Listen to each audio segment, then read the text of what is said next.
Yo, first on the draw. Beat everybody else. What's going on, man?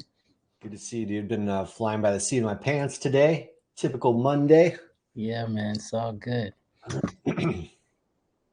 Oh, look who we have. Welcome, crew.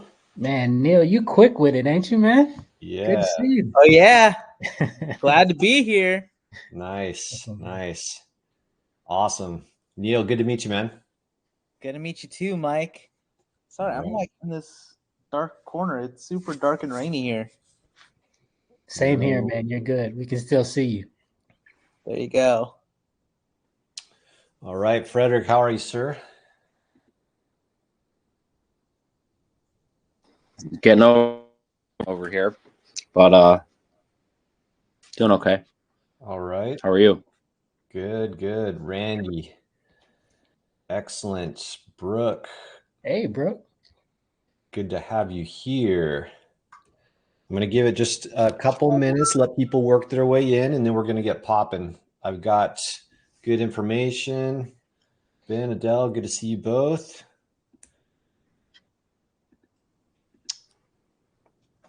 Allison, fantastic. How are you? Happy Monday.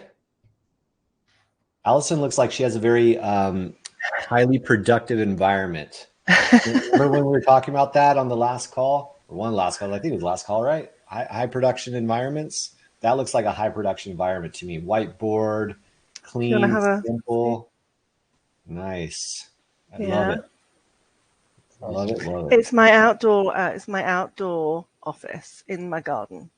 Fantastic. So I have it's purpose built. See, that's what's up right there. That's high performance right there. Love it. You inspired me. I'm gonna head up to my office. I'm gonna turn my camera off here for a sec. Yep, it's all about the environment. All right, let's get into it, guys. What I'd like to do is do a little. We'll block off like 5 minutes here. I want to get everybody's initial impressions, thoughts, ideas, etc. As we went through module 2. I understand that a lot of you have already gone through that, but I want to get just a consensus. What were the highlights or the big takeaways, if any, from module 2 as you went into it? Just type it in the chat. I'd love to know what those were. Anything that stood out to you specifically that just seemed to resonate with you, whether it be because of where you are currently at in your business or where you think it's the biggest hurdle you're going to face or whatever. I'd be interested to know your thoughts. Module 2 specifically. We'll give it a minute.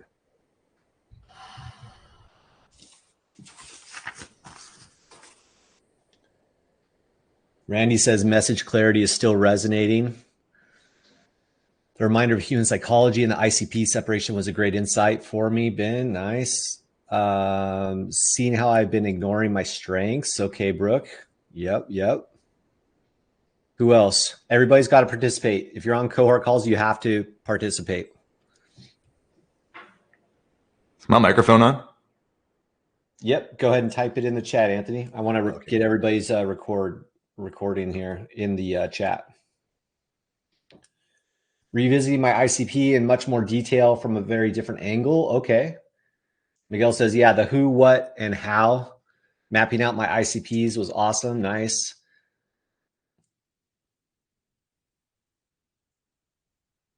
Okay. Frederick says, realize I've been trying to help the wrong profile due to ICP analysis. Okay.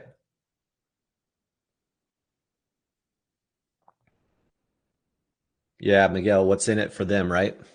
The WIIFM, what's in it for me? Yes, Adele, just as I was saying that. Fantastic. We must be on the same wavelength today. Mark says, I've been making what I'm passionate about without asking what my ideal client needs solved. The greatest radio station. Randy, what's that? The greatest radio station. Oh, you're on mute. There you go. Now WIIFM. Oh, yeah. Okay. Sorry. I missed you there. Yep. Got it. Yeah. It's not about coming up with the idea. It's about identifying a problem or need in the marketplace that already exists, then coming up with a very efficient way of helping people solve that for others. Helping solve that. Yep. 100%. Okay, cool. Good, good, good. Again, I know that modules 1, 2 are fairly basic, but module 3 this week, we're going straight into the market. Like we're going to get our hands dirty, and I want to make sure that we have some clarity on that. As I wrap today, I'm going to give you some insights in module 3 because I want to make sure that we don't just repeat what we've already done. I want to optimize that as well. So I'm going to fly through the slides I have for you guys. I've purposely kept it as short as I can so that we can kind of recap some key takeaways from module 2. But then we're going to, like I said, go forward facing and send you into the week with clear ideas for module 3 because things are going to start speeding up now. We're going to get into the actual offer creation, optimization, iteration if you've already been in the marketplace. And then we're going to start literally talking to the market and getting you guys on the phone with people. So things are going to start moving really quick, but we've been ramping up to it, and I know you'll be prepared.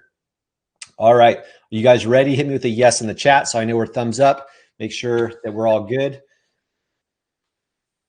Cool, cool, cool. All right. Fantastic. Let's get into it. I'm going to share my screen, and we will get popping. Which screen is it? There it is. Cool.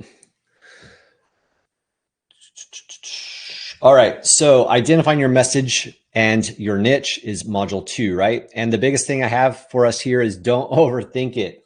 Just like we were kind of wrapping on last week is really the understanding that all we are doing, this whole consulting thing, all it is helping somebody achieve something that they want, need, or desire, and helping them do it in a way that makes sense for them to pay us to make it, because we make it faster, easier, more profitable, less painful, more efficient, more enjoyable, right? Like these are the key elements. We cannot escape the psychology of this.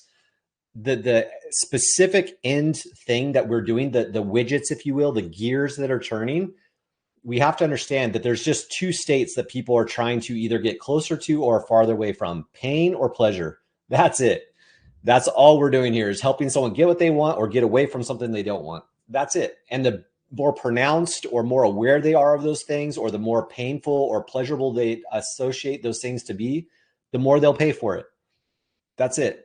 And so we can get really wrapped up in our head, like around the mechanics of this and the terminology and the vernacular we use and all these things. But the reality is all we are doing is helping someone fix or optimize something that they could probably even do on their own, maybe. But what we're trying to do is help them, sidestep the trial and error curve, right? And the interesting component, and I think where this can get really rewarding for people, is when you start to understand that life happens for us and not to us, and that a lot of the most painful challenges that we've experienced in our past oftentimes can be the best offers or value propositions that we can bring for others, right? So you imagine something, we'll go kind of deep on this one and say, you lost a loved one. Well, naturally, that's one of the hardest things you can deal with on this planet, right? So you could use that experience and everything that you learned on your own through blood, sweat, and trial and tears.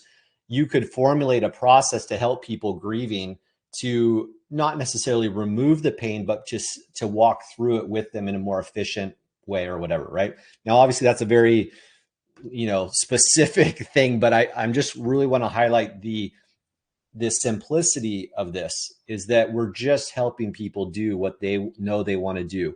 If we're trying to educate them into something before we can sell it to them, that gets really difficult. And that's when we get into that whole market awareness and sophistication thing, like we talk about. I think it's in module 3. So we're not going to go deep on that just yet. But again, I just wanted to really emphasize, don't overthink it. If you're feeling yourself stuck here or that you're constantly coming back to it, you may need to kind of link up with somebody else here on the call and just talk through it a little bit. And if you are genuinely stuck, I want you guys today, part of your homework will be, if you're genuinely stuck on module 2 in any capacity, drop it in the forum. Hey guys, I'm stuck, and here's specifically why. And you have to be specific. It's got to be a 1-sentence, clear definition. I'm stuck because blank, blank, blank. whatever that is. And I'll make sure that either collectively through the Mind Hive here or myself and or Lael, who's joined us here, will assist and make sure that you get unstuck, because my commitment to everybody who's working with us in real time through this cohort is we're not leaving someone, behind, but I can't drag you up the mountain either. So you got to do the work, but we're going to make sure that you have what you need to be successful as you go through this material. All right, let's go to the next one. The worksheets. There were 4 worksheets in this module. Hit me with a yes in the chat, or let's do something so I can easier distinguish here. Let's put the number 4 in the chat if you have gone through all 4 of these worksheets and finished them in whole. Good. And the ideal client one was kind of easy because there wasn't necessarily work to do. It's just more thought provoking, honestly. So it's actually 3, but whatever. Okay, cool. Looks like everyone's done it. Good. Excellent. Were there anybody that got stuck on these? I'd be interested. Okay, Anthony, thanks for being honest, man. I have not completed all 4. It's all good. That's what we need here is pure transparency and honesty. Okay, cool. Any questions on these? If you do have a question, just type in the chat question and we'll set up a quick queue here. Okay, Gonzalo says haven't yet, but working on it right now. Okay, great. If you have any questions on these, just simply type question in the chat.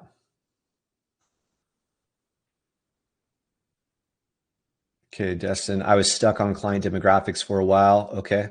Destin, unlock your or unmute your mic there and tell me, what was it that you were stuck on specifically? I'd be interested to know that.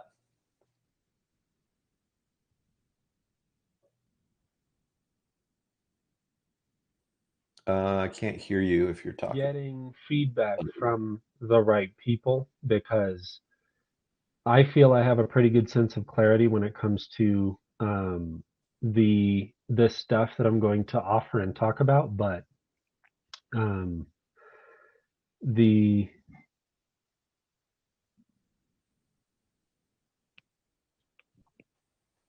you guys hearing me?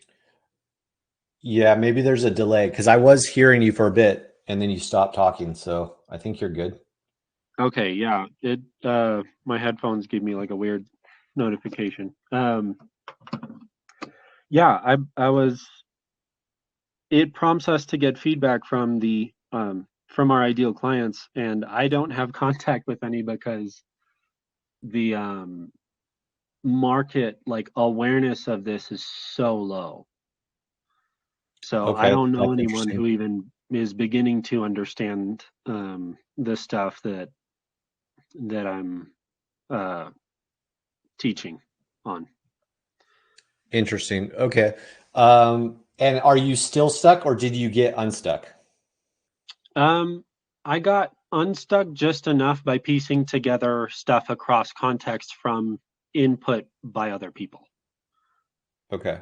I'd be interested to know in like 1 or 2 sentences what's going on there in the forum. We won't do it here just for brevity on the call, okay, but yeah, I just want to make sure I have clarity and context as to what it is you're referring to there. But yeah, I mean, I'm glad you're unstuck, but I just, the market awareness thing is a little interesting. So I want to know exactly what's going on there.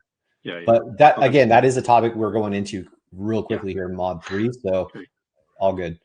Okay, cool. So let's get into the questions. Ben, or is it Adele? Which one is it? Who of the dynamic duo? Me. All right, cool. I worked out my ICPs a while ago and went over that again this past week. And I don't know how to put this question, to be honest, especially since I watched Arena today. I think I already know the answer, but I think that I can help closers the best way with our offer, or with my potential offer. But my ICPs are actually more coaches that have a sales team. And I was juggling a bit back and forth if I should just go with closers, like classical sales training or sales courses, community, or if I should do that for coaches. But a part of me thinks okay, if I go for closers, what I've been talking about and do all the time, so that's kind of like rep 2, but rep 3 would be stepping out of that comfort zone and doing the going for a completely new ICP, like the coaches. because I'm not really sure what market I should target, because I have filled out question forms for both so far. Yeah, interesting. Okay.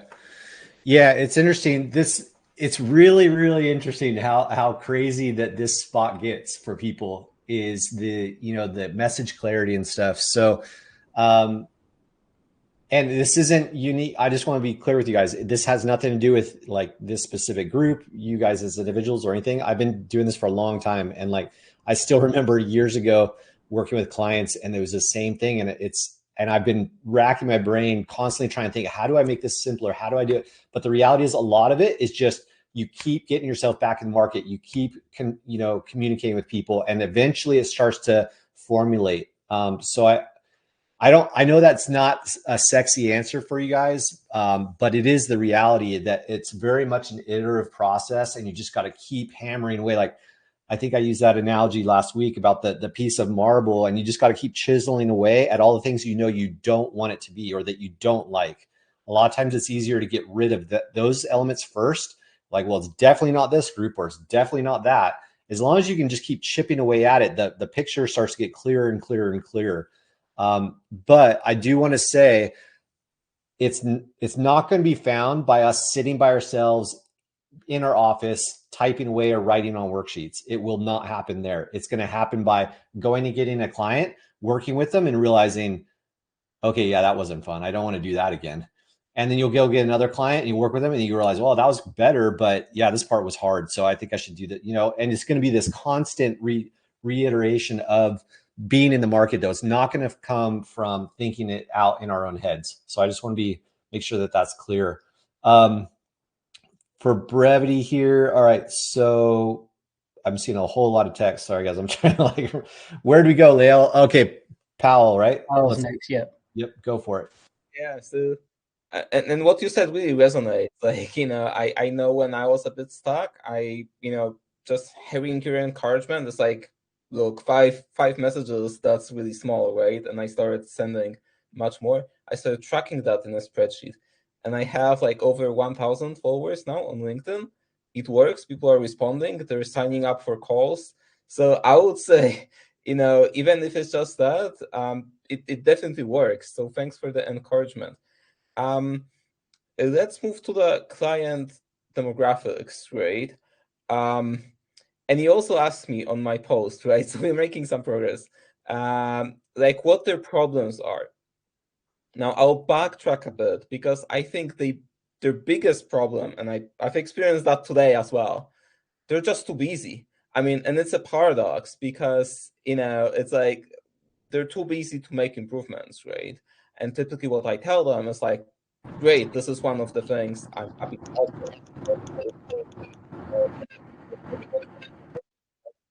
help them empower their teams so that they're not sucked into the kind of time expensive things. Yep, makes sense. I mean, yeah, being busy, that's going to be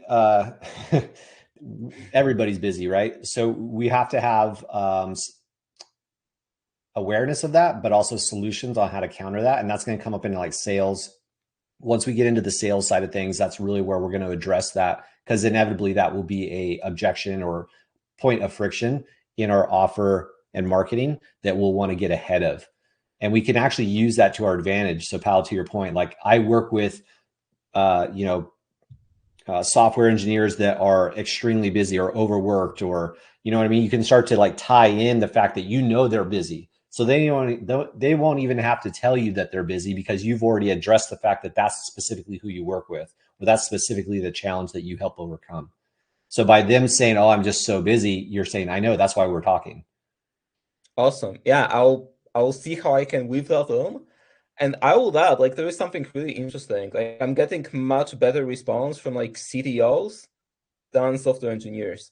Mm-hmm. So for what it's worth, I've stopped talking to software engineers. Like, look, I know they're not my enemies. They could be if they're team members of the person I would sell to.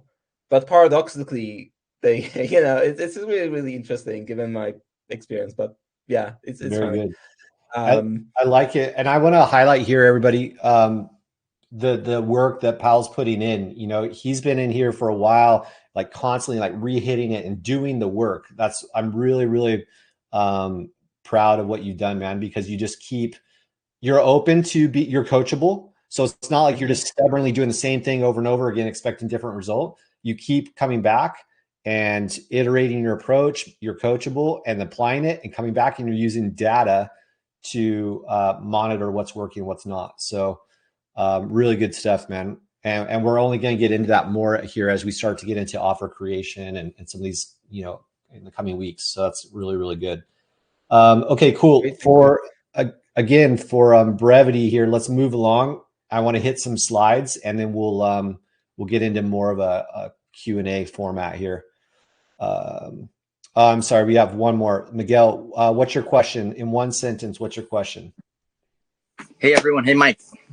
Real quick, so about the survey, like the 5-question survey, is that like based off, because like one question that I have on there is like, how long have you been in the, and then it's like niche. Is that like the proper way to Yeah, so the module or the market survey is actually going to be coming up this week for module 3. So we'll end up touching on that more here as we wrap up the call and going into this week. So we'll definitely get into it. Perfect. Cool. All right, let's keep moving here. So everyone's done it, or almost everyone's done the worksheets. Make sure that those are tightened up. But again, just know in advance that and for those that are watching this as a replay, inevitably you're probably going to come back to them. But the important thing is not perfection, it's imperfect progress forward. All right, ideal client profiles. These are some numbers that are not talked about in the curriculum as it stands right now, and I wanted to bring them to your attention. These are not necessarily completely scientifically, you know, I don't know. I have no way of necessarily quantifying this for your particular vertical, but just being in the game a long time, this is kind of what I've seen over time. And so when we have an ICP 1, 2, and 3, we need to make sure that, excuse me, number one, we even know what that is. So ICP, right? Ideal client profile. Number one being like the best, the dream client, oh my gosh, this is an absolute perfect fit. They have everything they need to be successful in my offer, my solution, my program, my course, whatever it may be. And they are just a natural, perfect fit. That's ICP 1. ICP 2s are going to be what we call your bread and butter client, more the general market, the people. This will make up almost all of your client base, honestly. And they're great fit and everything, but they're probably going to need little specific elements of your program, your curriculum, whatever. They might need a little bit of extra help, or there might be some elements that they're going to find pretty challenging, or you might find like, wow, I'm having to adjust a little bit here and there for them, but they're still a really good fit. And again, this is going to represent the majority of your client base. And then you have ICP 3s. These are people what I call not right now. And depending on how you want to approach this, I consider ICP 3s ICP 1s 2 years from now. There are people that aren't quite ready yet, but over time, they could potentially become, right? And so a really cool way of thinking about this is first draw up your ideal client profile, number one, right? Your dream client today. What does that look like? And then the thought exercise around this is think, where were these people 2 years ago? What were the problems that they were dealing with? What was the awareness level that they're experiencing? What elements, again, in whatever vertical or solution you're offering, you know, where were they but 24 months ago? Because now what it allows you to do is tone down the market sophistication, the marketing messaging, et cetera, to your ICP3. You can speak to them in their language. So, and it's a weird analogy, but it works, is like a lot of times as subject matter experts, people who are passionate, extremely knowledgeable about our particular lane or expertise, we want to give everybody our absolute best, right? And you think, well, naturally, like, of course we do. Well, sometimes what we consider to be the best thing ever to give somebody is not adequate, or it's too much. So a good example of this would be like giving a filet mignon to a baby. Like, you're like, yeah, but this is the best thing you could possibly give, like this beautifully crafted, cooked piece of meat, but you're giving it to a baby who just can't assimilate it. Like they're not there yet, right? So their palate and their body is not set up in a way to, you know, associate that as being a good thing. So that's what we need to think about the ICP3s, is that hey, they're just not there yet. And you can put them into a group environment, like maybe you have a free coaching community of some type, or you have an ebook that you can give them to get them more educated on their particular area that they're needing help in, et cetera, et cetera. I think you guys know where I'm going with that. But the point is that you want to have clarity of who these people are specifically. And then also, how are you going to communicate to those people? Because how I communicate to ICP1 is not at all how I communicate to ICP2 or 3. And so when we start to get into this message offer creation, things like that, we need to remember that this isn't a one size fits all situation.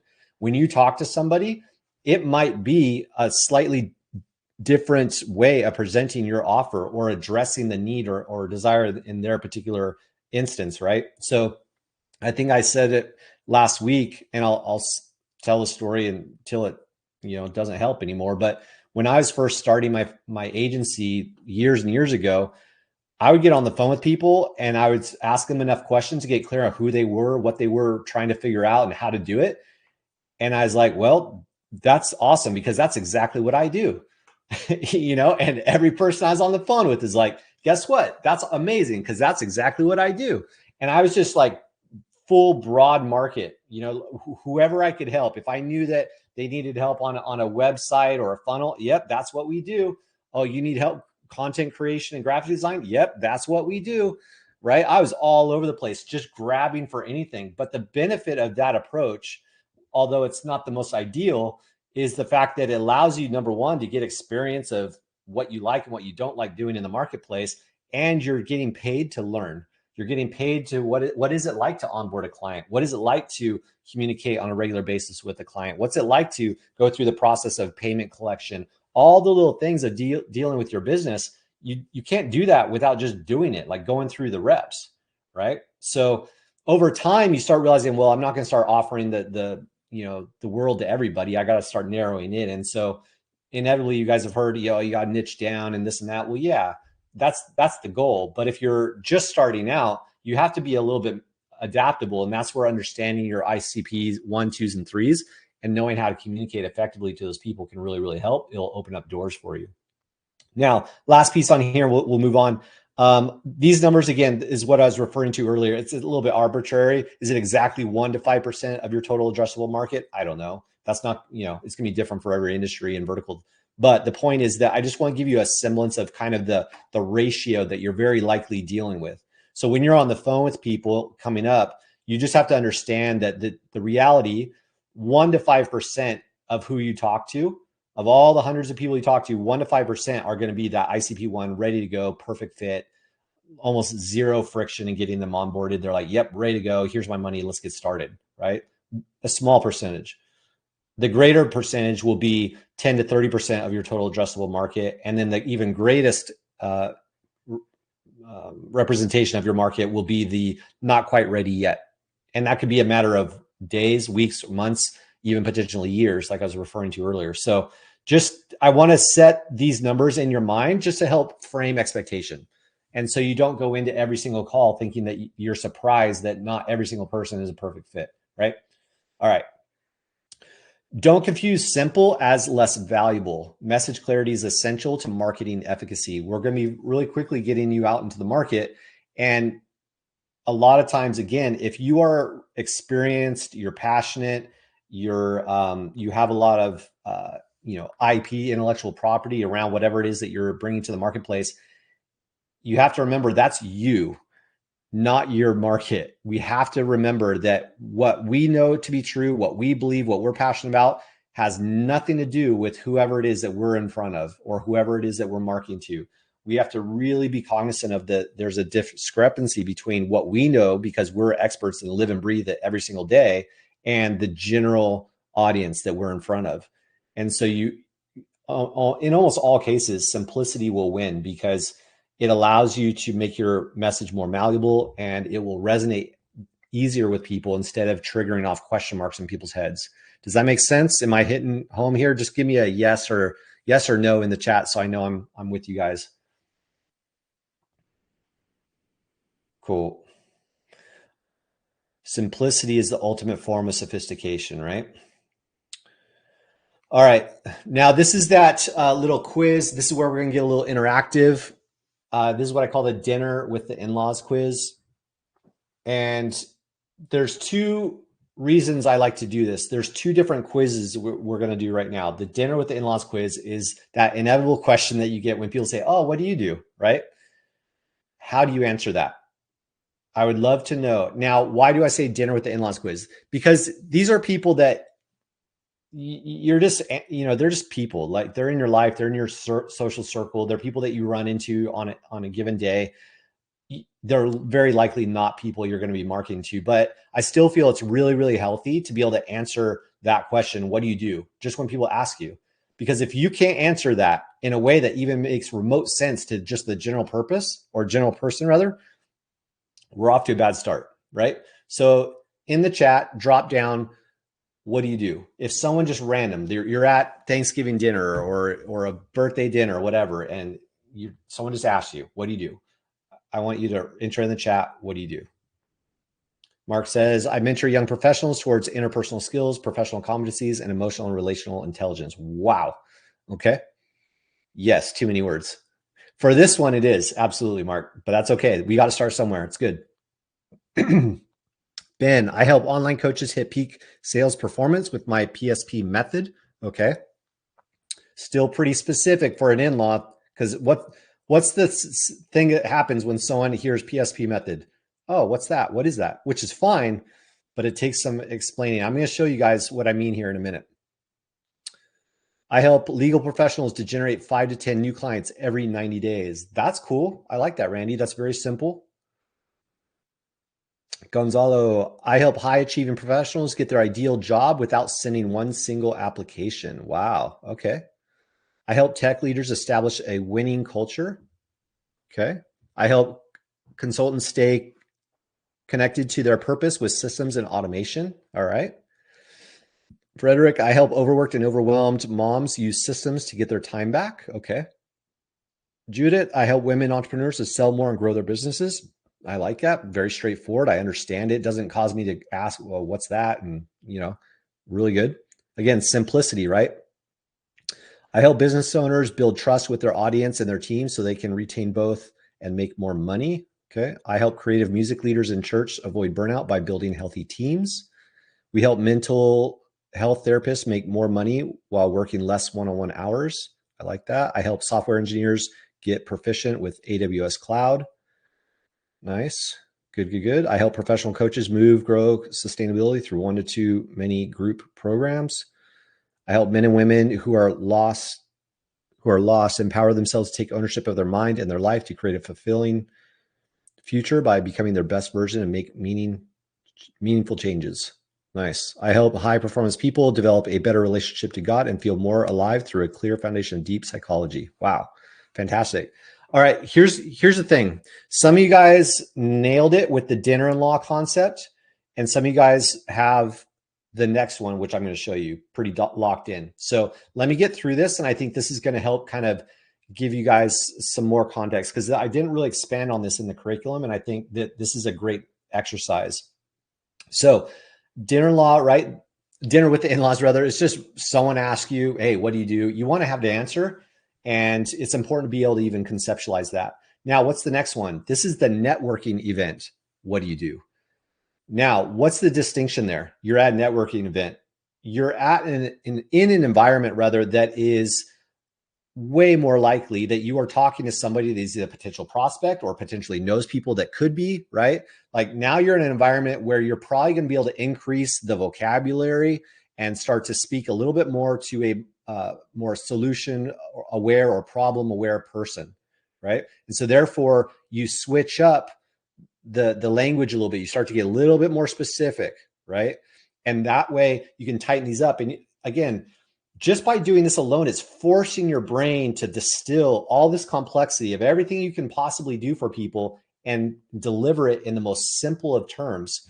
And it doesn't have to be like this black and white. As soon as you say it, they know exactly everything you do and how it works. That's not going to happen, right? And that's where you get these people with like these really long, I help, this specific type of avatar achieve this very specific type of number by doing this ultra sophisticated 3-part program, and they're just like, wow, okay, yeah, you're giving it all to me, aren't you? Which is fine, but it's not realistic. Like, even if you did that networking event, they'd be like, okay, dude, like, you're really, good on you. You're real passionate about your 5-step, super awesome system. That's cool. It's a little cheesy, especially nowadays. So you got to kind of figure out how do you craft this in a way that truly positions you as a professional and not just someone who's like thirsty for sales, right? And thirsty for another lead. So there's some nuance here that I want to share with you. Now, both of these right now at this stage to be dialed in 70 to 80%.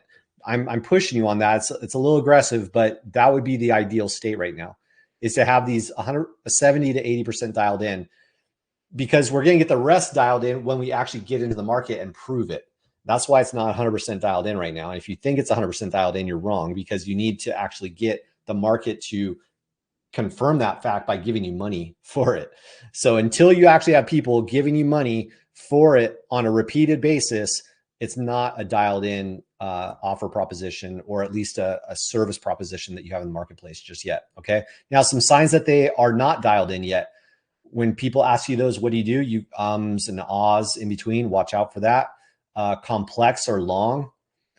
Additional explanations are required, or that it just sounds very like it's for everybody. Like there's no clarity whatsoever of who it is that you're talking about. Like, oh, I help people feel happy. It's like, oh, okay. Right.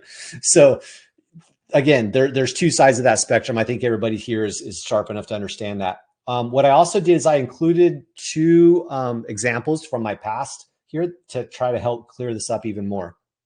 So if I was at dinner with the in-laws and they asked, Mike, what do you do? I invest in businesses and help them become more profitable. That's it. And they're like, oh, okay, cool. Right. Like if that's all they wanted to know, then I just gave them enough. And if they don't care, they don't care, and it's not for them, whatever. It's super simple. What do you do, Mike? I invest in businesses and help them become more profitable. Okay, cool. Now, if they ask me, well, tell me more. I have a little go-to. Have you seen the show Shark Tank? Yes. Oh yeah, it's just like that. Oh, okay. Right. So what's the little hack here? I'm using a popular reference, a show that a lot of people would know, so that I don't have to explain it any further, and they immediately have some context. Now, if you don't know what Shark Tank is, I understand that doesn't do you any good. But if you do know, then it's a simple way of being able to articulate what it is I do, and also give some clarity without having to go into a long drawn out explanation, right? And the less I can talk about what I do, and the more I can engage and learn about what they do and what they need and what they are interested in, the better I'm doing in that conversation anyway, right? So if it takes 2 to 3, paragraphs to explain what it is that I'm doing, God gave us one mouth and 2 ears for a reason. We're supposed to listen twice as much as we talk, right? So the idea here is I'm just trying to be just brief enough to get them to engage with me again if they care to. And if I trigger them by saying it's a set keyword or something specific, and they're like, oh, that's interesting, then great. I can absolutely talk to them about that. But now I'm talking about something that they genuinely care about, and not just as like a social norm that they're asking me, what do I do, right? Next one, I'm at a networking event. Now this changes, you can tell. I help subject matter experts to monetize their intellectual property online. Now this would, it gives me more clarity at who the heck I help. And it gives a little bit of taste as to what it is, my USP, my unique service proposition. I help people to monetize their intellectual property online. Now that's just specific enough by the fact that I'm calling out my ideal client that they might go, oh, that's interesting. What's that? Or how do you do that? Or whatever, right? Well, we simplify their marketing strategies and systems so they can increase profits and spend more time making an impact with their audience. Again, I'm not telling you about my 5-step system or my reverse funnel tactics or any of that crap. All I'm just telling you is just some keywords to test for market signal, right? Subject matter expert, yes, you actually care about that, or this resonates with you on some level, great, we can keep talking. You're interested in increasing profits, great. You want to spend more time making an impact with your audience? This is a specific word, by the way, making an impact with my audience. Where do you think I got that? Talking to the market. I'm using words that the market specifically said to me more than once. And that's why going into module 3, where we start surveying the marketplace, it's not just about getting ideas of what the market wants. I'm listening for keywords. What things keep popping up on my radar as keywords, right? Making an impact with their audience was one that kept coming up over and over again. So if I've gotten through this short conversation and this person illustrates the fact that they, number one, even know what a subject matter is or has some idea that they are one, and that they're interested in the concept of monetizing intellectual property, increasing profits, and spending more time making an impact with their audience, chances are we're probably going to have a pretty cool conversation, and away we go. That's it. But again, I'm not breaking down in this hyper specific way of like trying to illustrate to you that I'm some badass and have this super cool intellectual property system that no one else knows about. I'm just telling you what I do. I help people make money. Oh, okay. You know what I mean? Like, don't overthink it. I just help people do what they want, which is to increase profits and spend more time making an impact with their audience. That's it. And I just help them do it faster and easier than they could do on their own. All right. So again, general concepts, not your detailed offer here. We'll get into your detailed offer. Offer creations, module 4. We're going to do all that. Don't worry about that. What I'm talking about here is just generalities. I'm just trying to get you to like be able to talk about what it is that you do in a way that feels natural, conversational, and not that you're like reading a cue card. I help people to, you know what I mean? Like, dude, just talk. What do you do? And it should be able to just flow out of your mouth like it's just normal. If it does, you're having a great conversation that can lead to a consultative sell. If you're reading a script or feeling like you're checking off all the keywords in a row, it's going to feel very robotic and it's not going to work in your favor. Okay. So general concepts clarifies your TAM and what it isn't. That's a key piece there. Is at the very least, we need to know who our market is not. All right. This will absolutely, just the nature of being able to have these two different conversations with people, it will help your personal branding, which is, again, module 5. So we're a little forward facing here. But the reality is that when you start talking about things online, you have to have some general flow. Like, what is it do I post about? Well, you need to have some semblance of understanding of who your people are and what do you help them do. Your exact offer and system and the 4 steps and the end result. No. Just who do you help in general? And what is it that you can do, right? That's what we're trying to get to in this stage of the game here. And then have clarity again on at least some semblance of an end result or a solution that you are going to be bringing to the marketplace based on the worksheets that you already did. So the thing here to remember, though, is that understand your ideal client. It's a deductive process, not a creative one. This isn't us sitting around, like I already said, in our office trying to map out this awesome, 6-figure system for whoever. Like that's not it. All we need to know with absolute certainty is a problem that people continually have in our market that's painful enough for them to be willing to pay us for it. It's not about, that's how passionate I am and this is what I'm here to do on the earth. Well, cool. I mean, I hope that's the case. But for now, let's just make sure that we can actually talk to people about something that they know they have a problem with. Because here's what I found to be true. There's a lot of really awesome ideas out there. Like, man, I can teach people to do this and this and this and that. Hey, that's awesome. Are people looking for that? Are they asking for that? No, but once I tell them how it's done, then they get interested in it. Okay, cool. I've made this mistake, and I made this mistake actually with a client in my past. It was probably about 5 years ago. And they had the ability to help people to learn this particular type of information and become coaches of that material.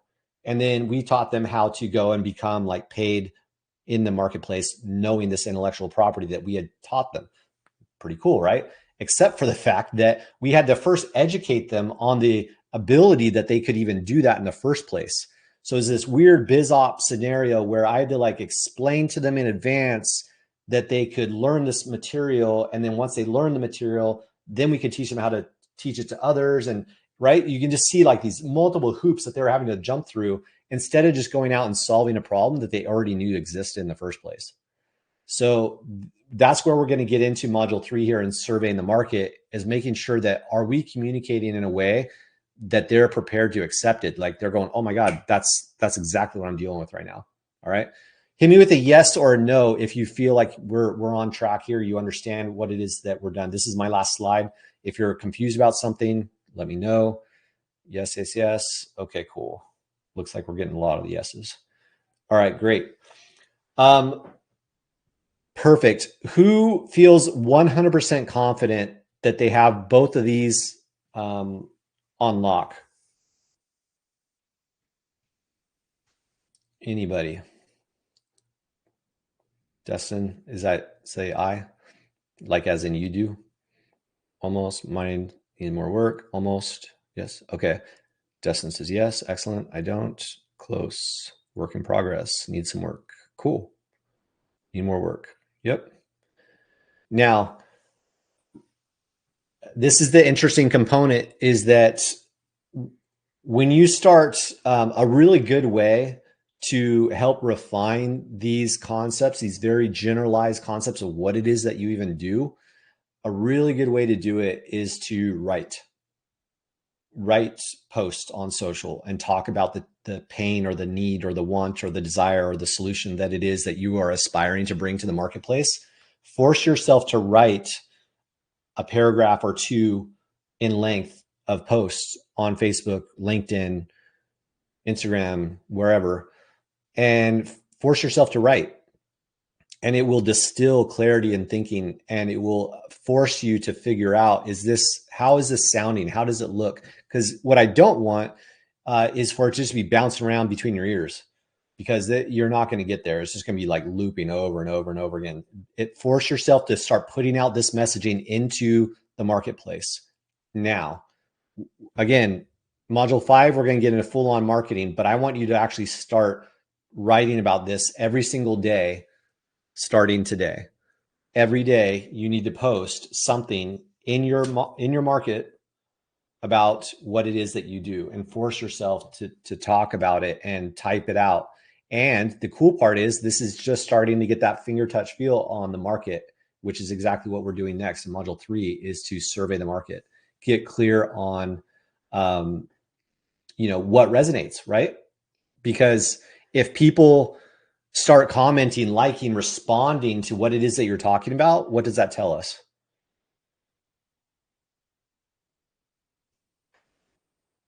And that was a real question. So type in the chat or unmute yourself. Ben says on the right path. Your ICPs. 1, 2s, depending on the depth of the responses. Yep. Yeah. It's a cool opportunity to test out, like, what are you going to write about to attract an ICP1? What are you going to write about to attract the ICP2? Kind of interesting, because then when you get on the phone with them, you're going to need to have some clarity. Well, how am I presenting my offer to someone who I know is really market sophisticated and very solution or problem aware? That's very different than someone who's like dealing with something, but they don't really know how to fix it. They're just kind of in the earlier stages of understanding what the heck's going on in the first place, right? So this is where learning to communicate about what you do, there's really no better way to do it than just simply start typing and writing it every single day, like working that muscle. Cool. Let's get a questions queue set up, Lael. That would be fantastic. Who's got a question? I saw one up here. Mark, you have a question. Go for it. Yeah. So can you hear me okay? Yep. Good to go.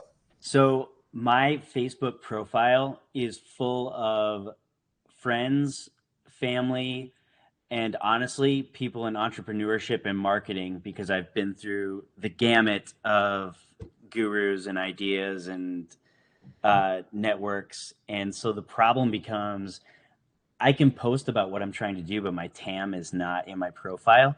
Do I need to get my Facebook group going, like with ads and filtering people? Yeah, describe your TAM, Mark. Who's your general market? My TAM is Gen Z and young millennial professionals, who both the professional colleges that educate them and they are aware that they lack professional skills, the ability to look people in the eyes, the ability to shake hands, the ability to interpersonally connect. Got it. Are you on LinkedIn? Yeah. Have you thought about the idea that LinkedIn might be a really good place for aspiring professionals?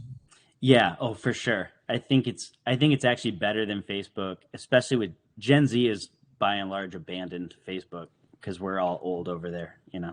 Exactly. That was exactly my point. Is like, you want to hang out at the water cooler where your TAM's hanging out. And I don't think that Gen Z's hanging out on Facebook. No. Good. So, okay. So I would then start going and creating that consistency in LinkedIn and putting your message out there. And that takes obviously time, but making contacts, connecting with people, engaging in other LinkedIn groups. I mean, these are all things that you can do very efficiently on LinkedIn, far more than Facebook. Yeah. Thank you. That's great. Cool. Gonzalo, go for it, sir.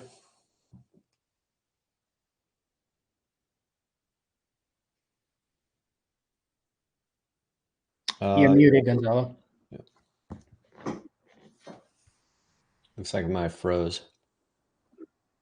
All right, there you go. Yep. Can you hear me? Good to go. The computer's acting up for some reason. It seems like Circle doesn't work well on Brave. Mike, you know, so just FYI, I'm just doing a lot of research on Circle. So let's see. To what Mark was saying, Mark, if this helps you, I've been testing LinkedIn for like 2-3 years now, and it's the place exactly for that. The issue is that some of the younger guys out there don't see the relevance of a LinkedIn until they're like, oh crap, I need to get a job, I need to move, right? So you might see them at that stage. Mike, my question has to do more with, you know, like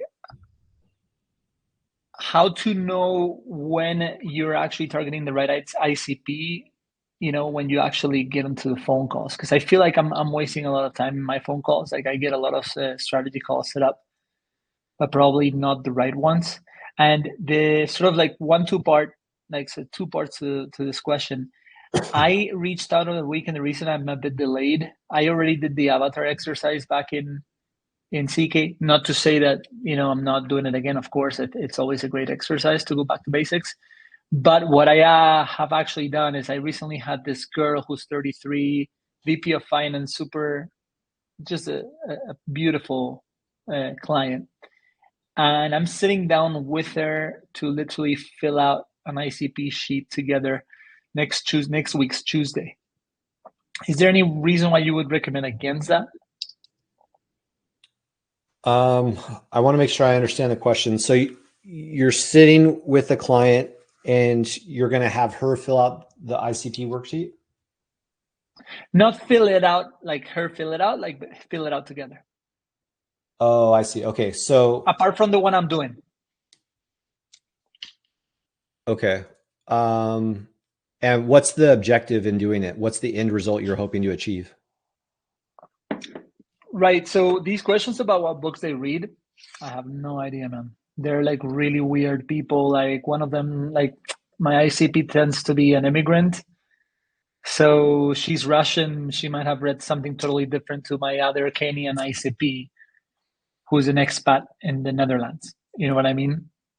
So this ICP explainer sheet, which is the one I'm missing, ICP 1, 2, and 3. You know, like what type of shows do they watch on Netflix? Like what do they do at night? You know, sort of morning routines. I'm trying to see if I can find a pattern in between them while the book is completely different. Got it. Okay. I believe I am understanding what it is you're going for. So you're basically saying that a lot of the people that are coming in that you're having conversations with are from very different backgrounds. So you're having a hard time identifying the commonalities between them. Is that sort accurate? of? Yes, sort of. Yeah, like they're not your typical guy in the same regional section. You know what I mean? Like my best clients, I could name them right now. They're Soko, Ross, Maria, and lately Augustine. The guy signed up, literally credit card on the table without even asking. He told me I'm sold. Ross is a British student in the US. Maria is a Russian refugee in the US. Augustine is a Kenyan guy in the Netherlands. And what is the end result that they're all wanting to achieve?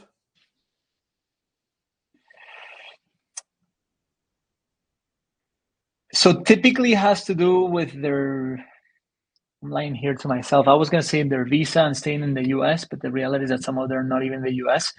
So I'd say it's like really getting traction and dominating the whole getting a job world and elevating their careers. Like they have studied really hard, invested a lot, not just monetarily going to a school abroad, but like leaving their families behind, being that whole high expectation type person who's like, hey, we're sending Augustine abroad, so all the eyes are on them, on the family. So it's like I get the feeling it's like going back and having their locals, their people, their family, their friends say, crap, you've nailed it. You did get the American dream type thing, Okay. Well, that's interesting. You said it that way, because that's kind of where my brain was going to, is we have to remember that every client, no matter how specific we get in our message and offer creation and stuff, every single human on this planet is experiencing this life in a different way through their paradigms, through their beliefs, their thought patterns. And so we can't look at a way, we can't necessarily expect to be able to drop every client into some cookie cutter template. And this is what I say, and this is how it works for every single person, right? It's going to be slightly different each way. But a good way to get around that, though, is to zoom out a little bit. Like, don't worry so much about the super specifics. Oh, he wants to do this very specific thing, or they want to get into this very specific career or whatever. Zoom out and think, yeah, but how does getting that make them feel? Remember what I said earlier. People are either trying to get closer to a pleasure, something they're aspiring to have, or get farther away from something that's hurting them or causing them pain or discomfort, right?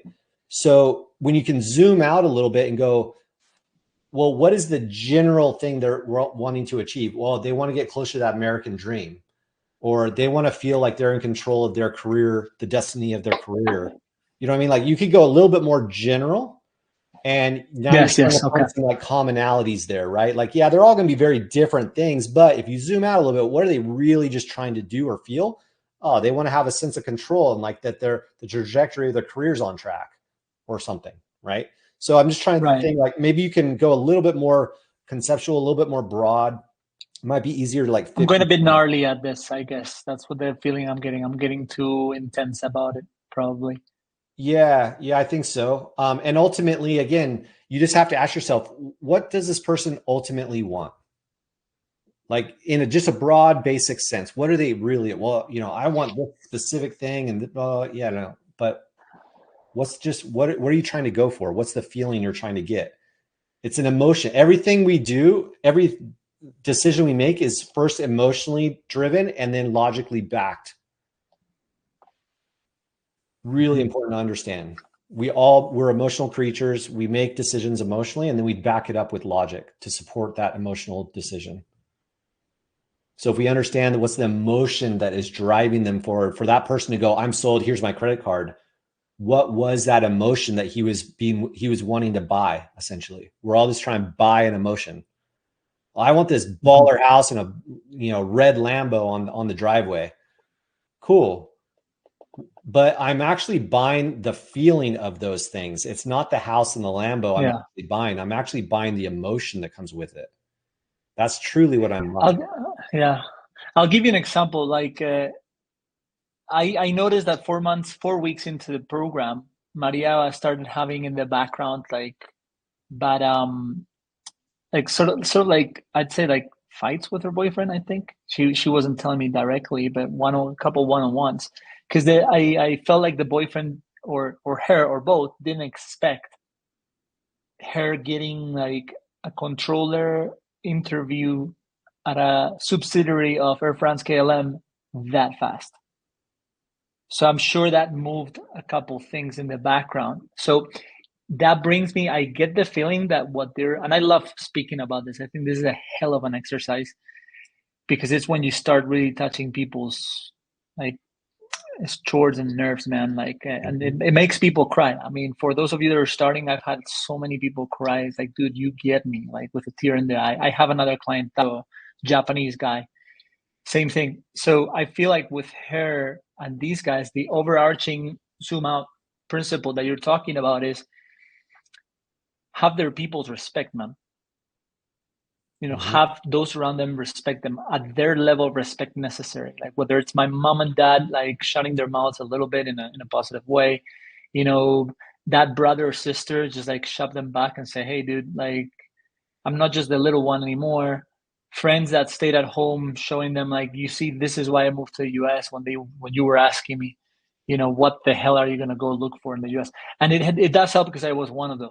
I moved from Spain to US to follow college and all that stuff. So good stuff to move ideas around. I'm just like the next step, and I don't want to take more time, is like, how do we really transfer this to content in a very acute and efficient way? Because I feel like my content has been a bit all over the place. Yeah, well, we'll get into that in module 5, and we'll talk about hyper organic, and I have some things that will like systematize this process. But just as a general touch point here for you guys, and then we'll move on to the next question, is facts tell, but stories sell.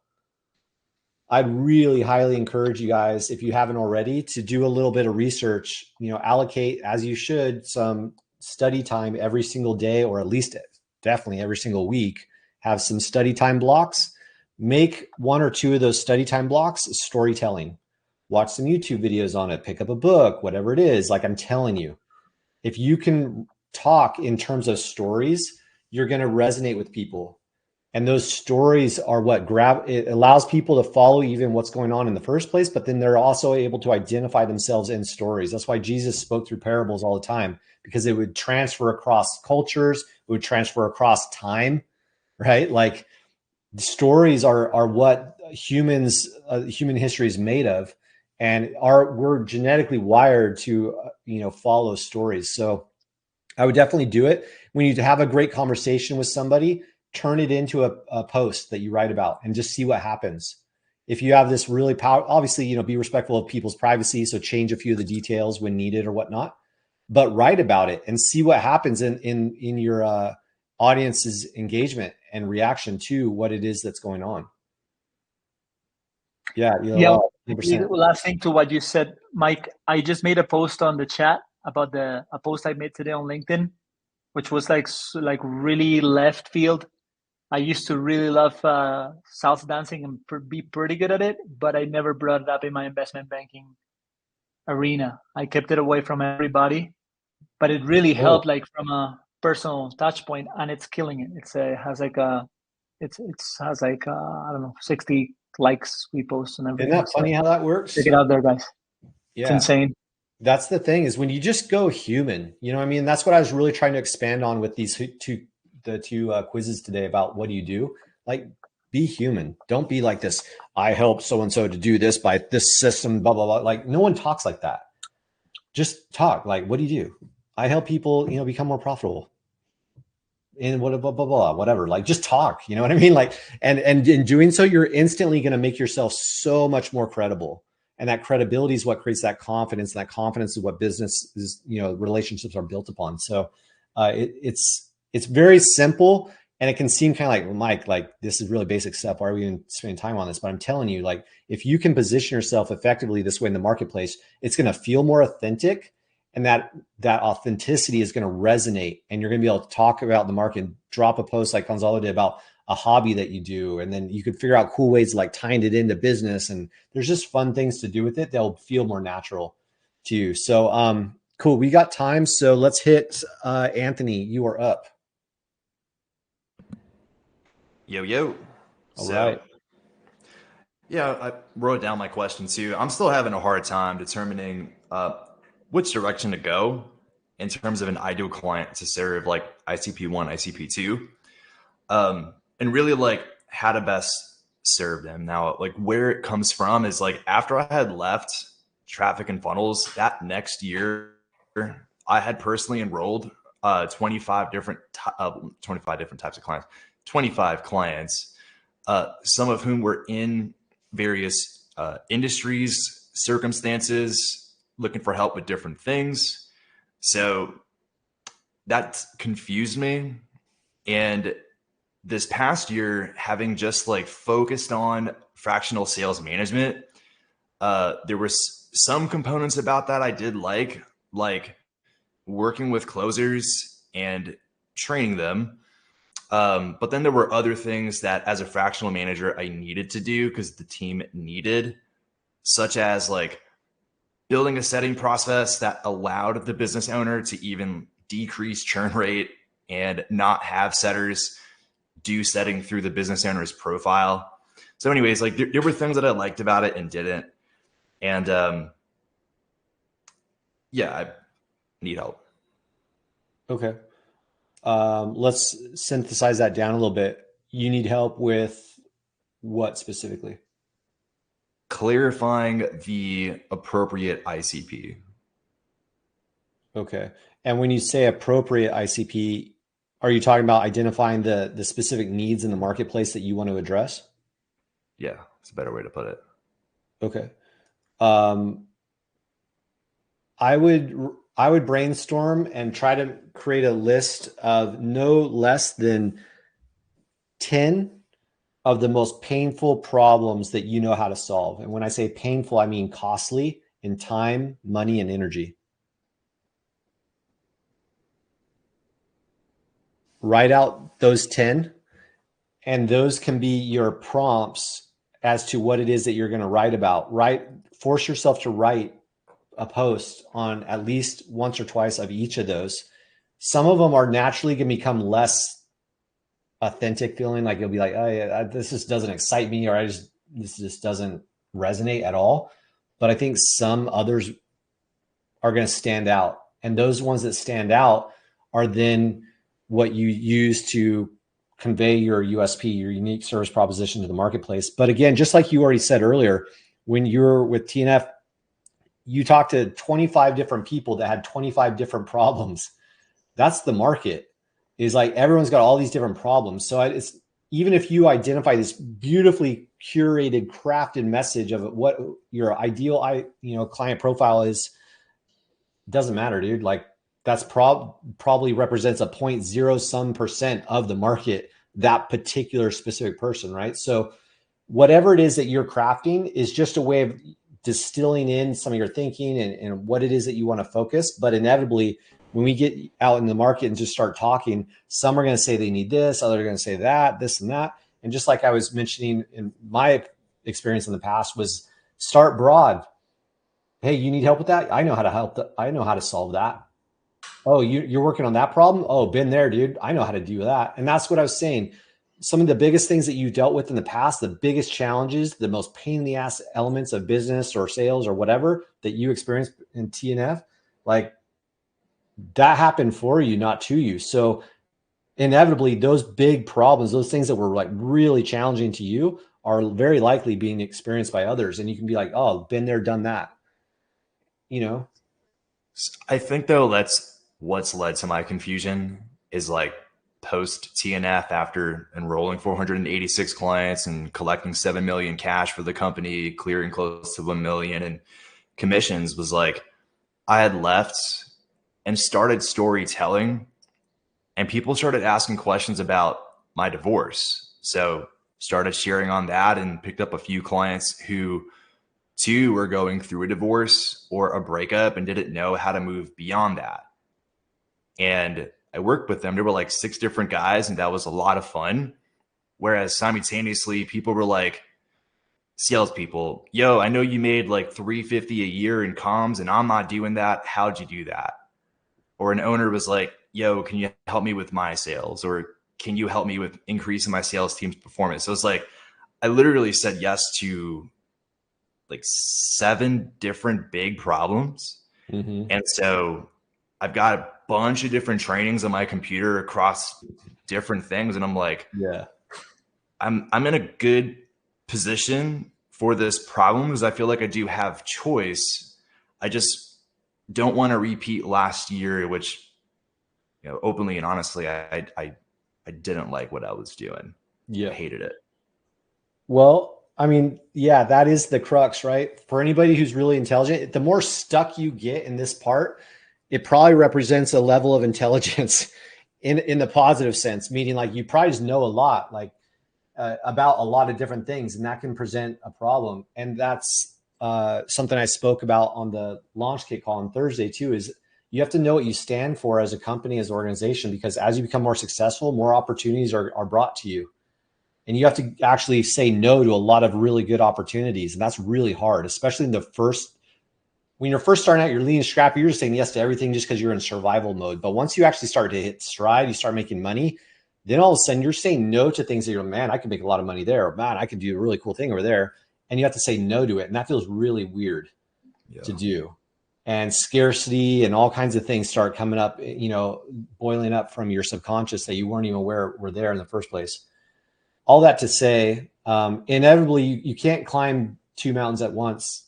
And I know you know that, Anthony. So you're going to have to pick one and be okay with the idea that you're going to say no to a lot of other opportunities and people and helping them over there. You might want to think in terms of, what are you on this planet for?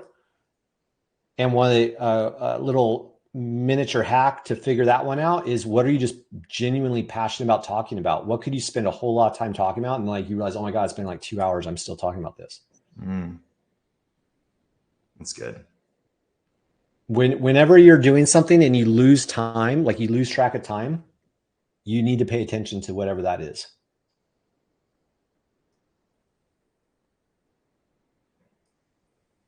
A good thing or a bad thing necessarily, Mike? What's that? You're losing time.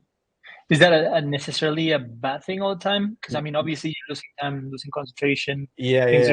So but sometimes I just feel in the zone, man, on what I do, and damn, it's just so powerful. Like, yeah. I mean, people get on me sometimes and they're like, Mike, it's like Saturday afternoon and you're working. I'm like, dude, I love what I do. What are you talking about? Like, what do you want me to do? Sit around, do nothing? Like, I'm stoked to do what I do. You know what I mean? So if you can find that place where you lose a sense, you're not counting the time going, oh my God, it's almost 5 o'clock. I can't wait to get out of here. Like, find where you genuinely like to just do what you like to do and talk about what you like to talk about.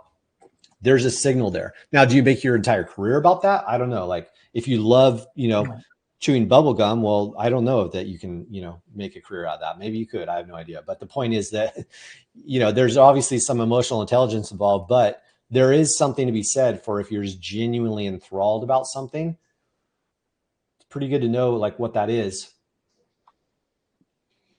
Yeah. All right. Michael, is that another question, I think? Or, yeah. Okay. One more question. I got some background music happening. Somebody's jamming. Not me. Jamming. All right. Yeah, that was actually helpful listening to that too. So my question is, I've been kind of a blurred line between coach and consultant to service business owners, like local business owners.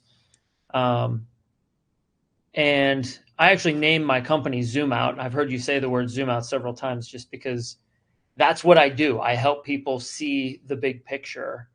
They're never asking for what they actually need. The problem is something else. They're complaining about a symptom.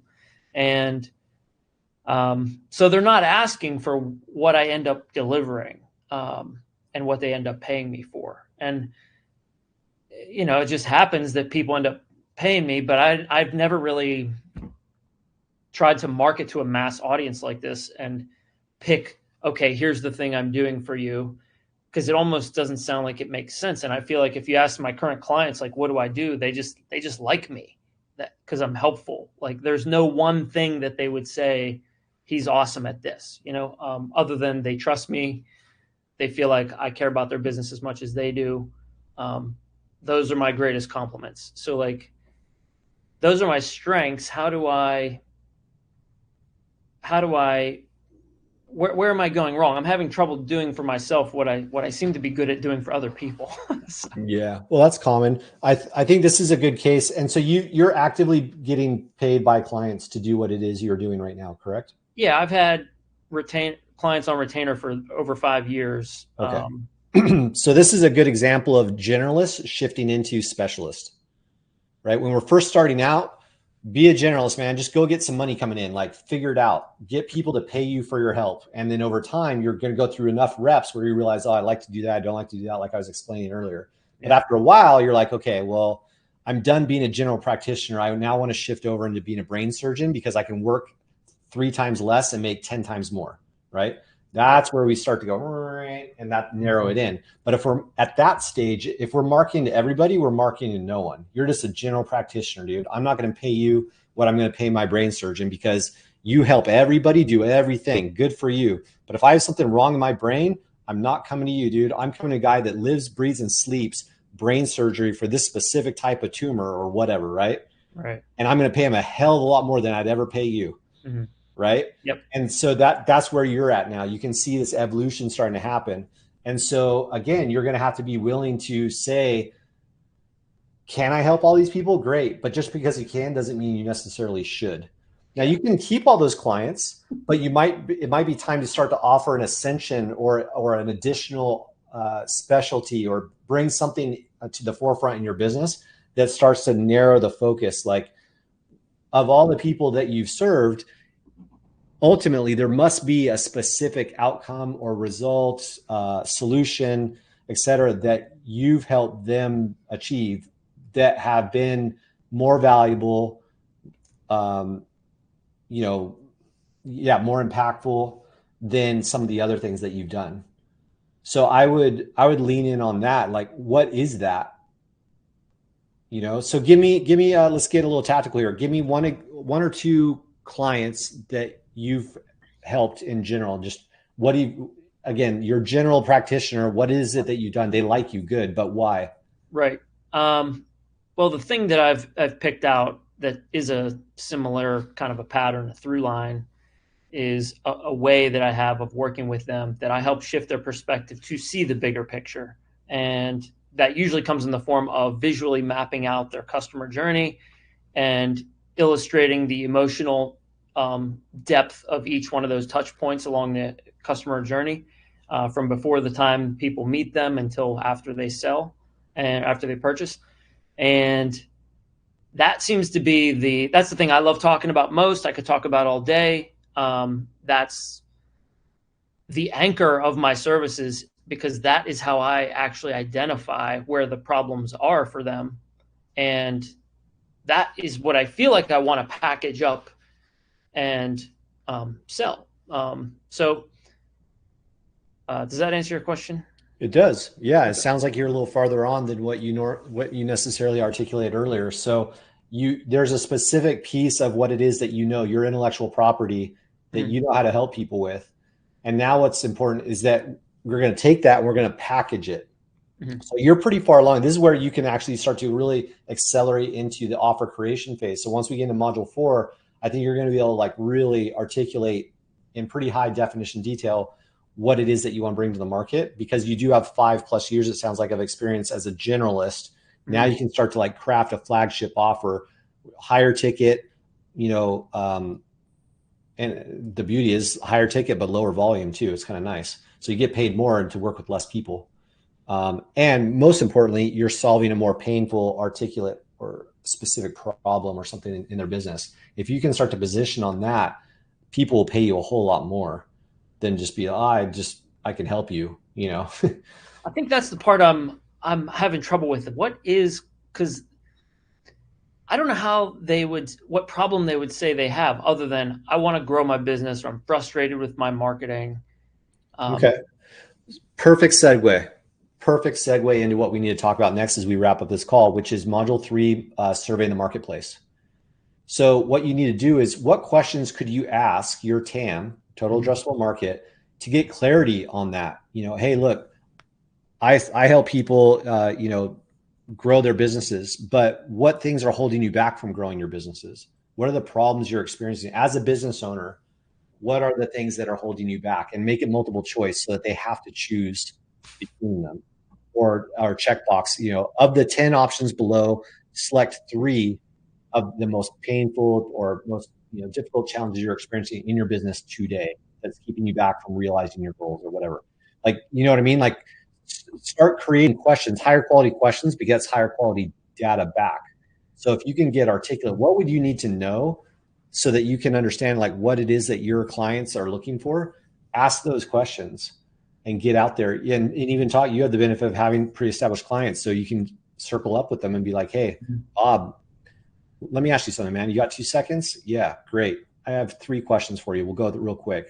Number 1, blah, blah, blah, blah. Number 2, blah, blah, blah. You know what I mean? Mm-hmm. Surveying the market. And that's where we're going with module 3 here, guys, is surveying the market. Whether you want to use the actual Google form strategy, sending people to a form, that can work in your advantage in the sense that it correlates or curates all the data for you and puts it all into one nice, sheet. If you just simply want to call people or DM and message them that way, you can do it that way. There's multiple different ways to do it.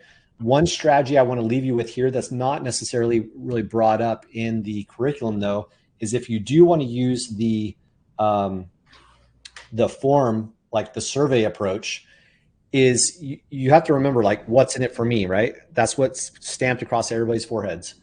So what could we do to make it worth their while to fill out that survey? I don't care that it only takes 2 minutes to fill it out. It's 2 minutes that they don't necessarily want to give anybody else, right?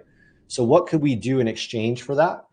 What I found to be really successful in the past is say, hey, look, I'm doing a workshop next week on Friday and Saturday. It's 2 days, or it's two separate ones. You can come Wednesday and you can come, or you could come Saturday. It's up to you. This workshop, I'm going to be talking about, how to build your business in this particular industry and the top 3 challenges that everyone's seeming to face right now. I know you're a professional in this particular area. If you'd like to attend, it's free. All that's required is that you fill out this quick questionnaire so I can make sure that I actually cover the questions, the pain points and challenges that you're currently having. I want to make sure that we cover everything for you so it's as valuable of a time for you as possible, something to that effect. So you're exchanging their input for a free attendance to this workshop. Now, here's the beauty. That workshop that you do is like gold, just live Zoom call, chatting with people in real time and going through the questions that were asked. It provides a really cool marketing opportunity. And if you want to go real pro at the end of it, guess what? Say, hey, if you're interested in going further on this specific to you or your business, fill out this little pre-call form. Here's my calendar link. And now you just booked a sales call. So I would use the form process as the qualifier to get into my workshops, and it worked beautifully. And then I had to hold those workshops. I'd be extracting information, data, intel, like what's making these people tick? What is it that they're working for? And every single time I did one of these next online workshops, each one got better and better and better until I started to really tune in exactly what it is that people were wanting. And at the end of it, I'd be like, here's my calendar link. Happy to talk with you further on it. And so it just became this positive flywheel effect. Every call got better, started booking more calls, more book calls, more money, bigger workshops, and just kept whoop, whoop, whoop. And that's how I built my agency. So the beauty is you can go from module 3 to selling your services real fast if you use this strategy. So does that make sense for everybody? Just hit me with a yes or no. I want to make sure that we don't close and I leave you guys hanging. Frederick, what platform did I use for what, the call or what? Or the survey?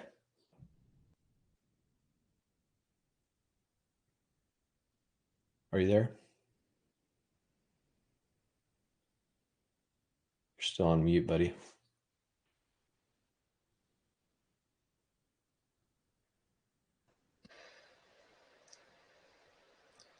Can you hear me? Yep, good to go. Yeah, for the workshops, like, were you on like Facebook? I just did Zoom, kept it really simple. Yep, just Zoom. And then at the end, I would just drop my calendar link, let them book on my calendar, and start talking to people. Cool. All right, guys. Any other questions after this? Just drop. Yeah, exactly, Gonzalo, like a webinar. Exactly right. But just a live one, which is better because then you get real-time feedback, like on the spot. It's way better.